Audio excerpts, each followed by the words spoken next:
ಮಾಜಿ ರವೀಂದ್ರ ಪದವಿಯವರು, ರಾಜುಗೌಡ ಪಾಟೀಲ್ ಕುದುರೆಸವಾಡಿಯವರು,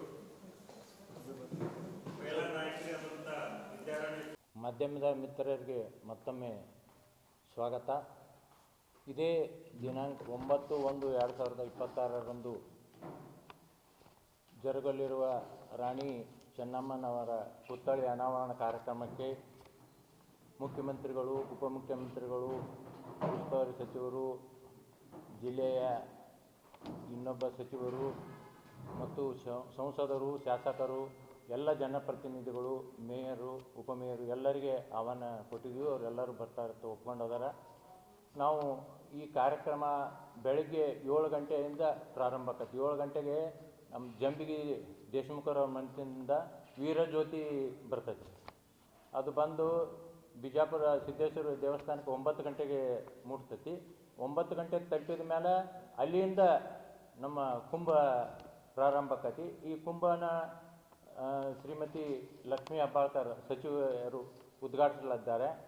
ಅಲ್ಲಿಂದ ಚೆನ್ನಮ್ಮನ ಮೂರ್ತಿಯವರೆಗೆ ಕುಂಭಮೇಳ ಆಕತಿ. 11 ಗಂಟೆಗೆ ಮುಖ್ಯಮಂತ್ರಿಗಳು, ಉಪಮುಖ್ಯಮಂತ್ರಿಗಳು, ಎಲ್ಲ ಪ್ರತಿನಿಧಿಗಳು, ಎಲ್ಲ ಗಣ್ಯರು, ಸ್ವಾಮೀಜಿಗಳು ಅದನ್ನು ಮೂರ್ತಿ ಅನಾವರಣಗೊಳಿಸ್ತಾರೆ. ಅಲ್ಲಿಂದ ವೇದಿಕೆ ಕಾರ್ಯಕ್ರಮವನ್ನು ನಾವು ದರ್ಬಾರ್ ಹೈಸ್ಕೂಲ್ ಗ್ರೌಂಡ್ನಲ್ಲಿ ಮಾಡ್ತೀವಿ. ಇಷ್ಟು ರೂಪರೇಷೆ ನಮ್ಮ ಚೆನ್ನಮ್ಮ ಮೂರ್ತಿ ಅನಾವರಣದ್ದು. ಇನ್ನೊಂದು ಅದರಲ್ಲೇ ಬಸ್ ಸ್ಟ್ಯಾಂಡಿಗೆ ವೀರರಾಣಿ ಕಿತ್ತೂರು ಚೆನ್ನಮ್ಮ ಬಸ್ ನಿಲ್ದಾಣ ಅಂತ ನಾಮಕರಣ, ಅದು ಅವತ್ತಾಕತಿ.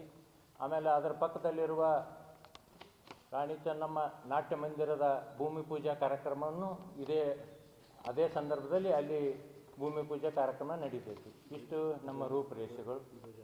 ಅದು ಒಂದು ಧ್ವಜದ ಸ್ತಂಭ ಐತಿ, ಅದರದ್ದು ಉದ್ಘಾಟನೆ ಆಕತಿ. ಅವತ್ತು ರಾಷ್ಟ್ರಧ್ವಜವನ್ನು ನಾವು ಹಾರಿಸ್ತೀವಿ. 100 ಫೂಟ ಎತ್ತರ ಐತಿ. ಅದು 24 ತಾಸು ಹಾರಾಡ್ತೈತಿ.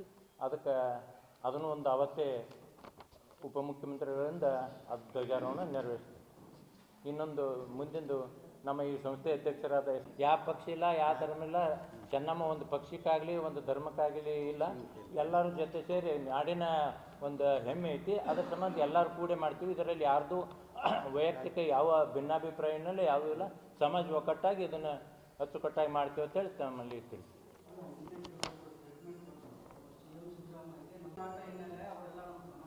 ಇಲ್ಲ, ಅದಕ್ಕೆ ಸಮಾಜ ಗಣ್ಯರು, ಸ್ವಾಮೀಜಿಗಳು ಮಾತುಕತೆ ನಡೆಸ್ತಾರೆ. ಅಷ್ಟರೊಳಗೆ ಅದನ್ನು ನಾವೆಲ್ಲ ಬಗೆಹರಿತೈತಿ. ಎಲ್ಲರೂ ಕೂಡೆ ಮಾಡ್ತೀವಿ. ಯಾರ್ದು ವಿರೋಧ ಬರೋದಿಲ್ಲ.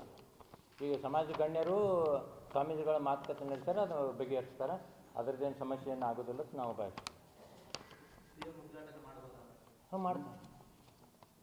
ಅವರಿಂದ ಉದ್ಘಾಟನೆ ಐತೆ. ಇಲ್ಲ 100% ಮಾಡ್ತಾರೆ. 100% ಮುಖ್ಯಮಂತ್ರಿಗಳಿಂದ ಉದ್ಘಾಟನೆ.